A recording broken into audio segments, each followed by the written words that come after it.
Saudara Panitia Penyelenggara Ibadah Haji PPIH Embarkasi Aceh menyiapkan pelayanan khusus bagi calon jemaah haji lanjut usia. Pelayanan khusus disiapkan karena 40% calon jemaah haji yang diberangkatkan ke Tanah Suci melalui Embarkasi Aceh merupakan lansia.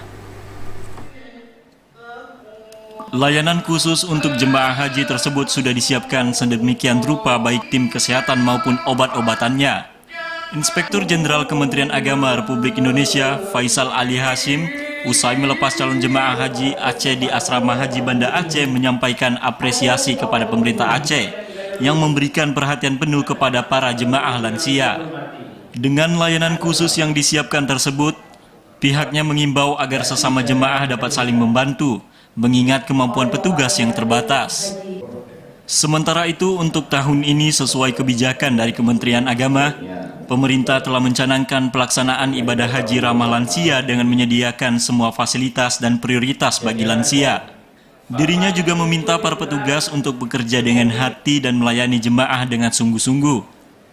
Lansia ini kita ingin perlakukan khusus ya. Tadi itu di sini aja juga banyak pakai kursi roda, ya kan?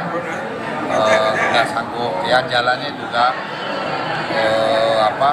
nggak maksimal. Gitu. Makanya Pak Menteri Agama minta ada petugas khusus yang melayani jamaah, khusus lansia. Gitu. Jadi mereka nanti kita harapkan betul-betul bisa mengawal jamaah haji ini, terutama yang lansia ini, bisa beribadah dengan baik. Gitu. Kepala Kantor Wilayah Kementerian Agama Provinsi Aceh, Azari mengatakan, dari total calon jemaah haji Aceh yang berangkat tahun ini, 40% diantaranya berusia 65 hingga 100 tahun. Jemaah tertua berusia 100 tahun atas nama Muhammad Tahir Abdussalam dari Gayo Lues yang tergabung dalam kloter 6. Dari Banda Aceh, Fajariana, TVRI Aceh melaporkan.